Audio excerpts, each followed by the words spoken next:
You remember you were the one that broke the news that a group of private mercenaries run by a felon had taken over areas of Hardin, Montana, the $27 million facility. I went there. It was true and even more. Now, I was sent a photograph yesterday, and I wasn't going to cover this hour, but towards the end, I'm going to go ahead and start because I'm still doing research. It says, I saw this car on I-45 north toward downtown Houston today at about 9 a.m. Never saw one of these before. He was driving like a bat out of hell. It says State Tactical on it. And guess what? It has the Serbian coat of arms. It has a similar name to one that Hilton has used. And it's tied into Israeli defense companies, and it has the same website design and same look, but we've confirmed they do have these fake police cars now driving around in Houston, and we've almost confirmed it's connected to Hilton. We're not 100% sure, but it's the same MO, the same names. I mean, this is, and the fact that the feds haven't done anything about Hilton to begin with, this is just insane. Well, I think, too, that people need to understand something. The information that I gave about Department of Homeland Security and others, they've got to, I think every listener has got to recognize that if they don't see a policeman or a sheriff or a highway patrolman or state trooper, these guys now, under law, Alex, can put on any, if they're under the Department of Homeland Security, they can wear any one of a dozen different uniforms. They're putting them into, they're hiding them in plain sight. And again, if all of the events that are taking place concurrently don't send the biggest warning that's ever been sounded on talk radio by your program, the bottom line is that there is no more event that can take place except when they drop the hammer. And ladies and gentlemen, that's why all this information is out there.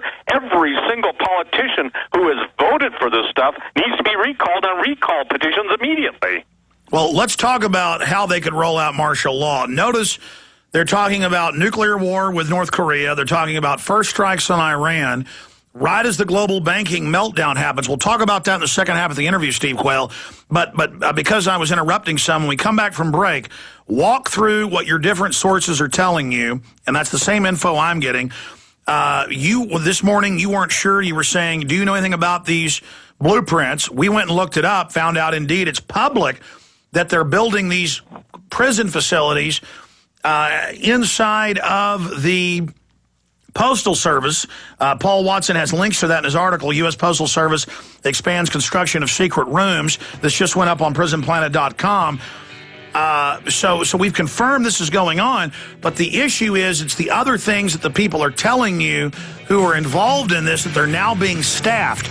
They're now being expanded. They're now building bigger ones.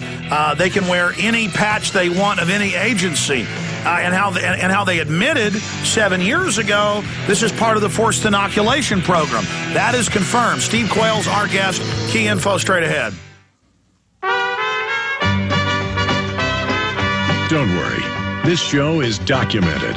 Alex Jones on the GCN Radio Network. I fell into a burning ring of fire.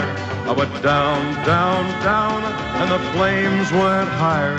And it burns, burns, burns. We're back live, ladies and gentlemen. Steve Quayle's our guest. Okay, Steve, lay it all out. Why this is such a concern? Because it's not like they're just building secret jails, which we went and tracked down and found the government purchase orders. That's creepy enough. We know from past mainstream reports they want to use post offices during collapse of society and for forced inoculation. And go ahead. Well, also, I think the thing that everyone needs to watch is all of the new revelations on the ID, the new push for national ID, the new biometric scanning, the new DNA scanning, the new sampling against your will.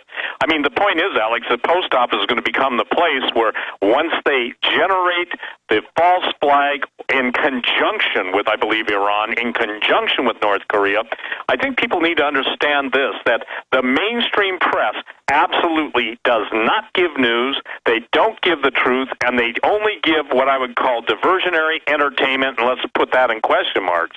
So the point that it has to be made clearly is that the identification, the vilification, the nullification, and soon the destruction of anyone who is other than them is going to take place. And look, Alex, we've seen it. The MIAC report, all the different documentation, it doesn't even matter if we can prove historically that false flags are general operating procedure of the power that's in place at the time.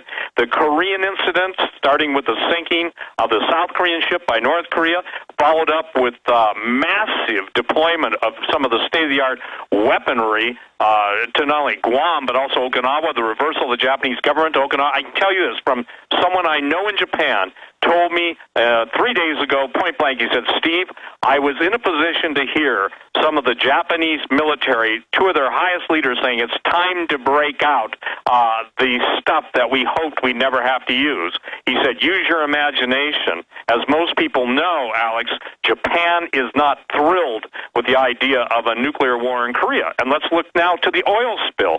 Whether people believe it or not, want to accept it or not, all these things are happening almost in a concerted and a concentrated point in time to generate the massive amount of chaos. The New World Order thrives on one word. Out of chaos must come the New World Order.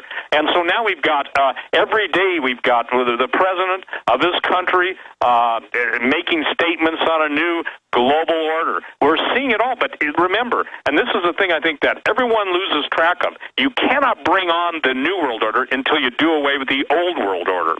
So the false flag is a given. I'm also told, and I've been told this by people who live in your area, and you know in Austin, you guys have a lot of retired and active duty, you know, special operations people, that again, the idea is that once it starts in the Middle East, and Egypt's already running their test war against Israel, Syria, everybody's getting ready for the big one. And currently with that, it's the divide and conquer policy. North Korea can absolutely take out Seoul, Korea with their artillery, I think, in under 2 hours.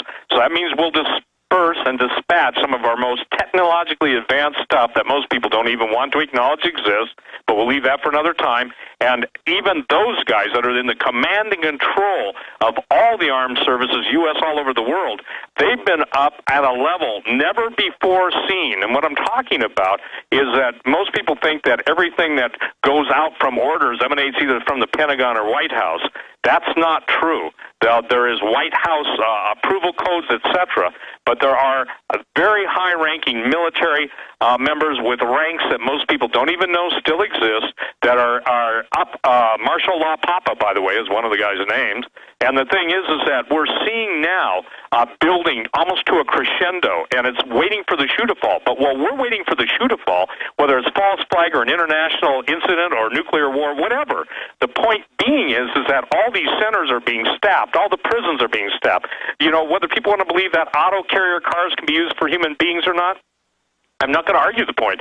The thing is, we see everything going on. The vilification of veterans, that's the one that really threw me off, Alex, because the veterans should have been screaming at the top of their lungs. Well, Steve, I mean, it's admitted they're training for martial law and military lockdown and mass arrest and saying we can only keep you safe if we can arrest citizens and strip them of habeas corpus. We can only keep you safe if we can torture.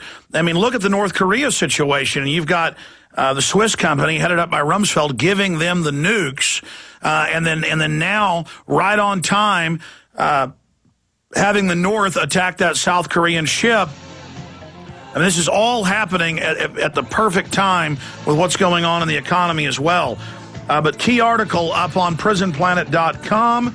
You can also read the PDF document on Steve Quayle's website. We'll give that to you when we come back. U.S. Postal Service expands construction of secret rooms.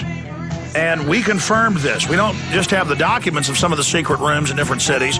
We have also the news admitting they're building these. We'll be back.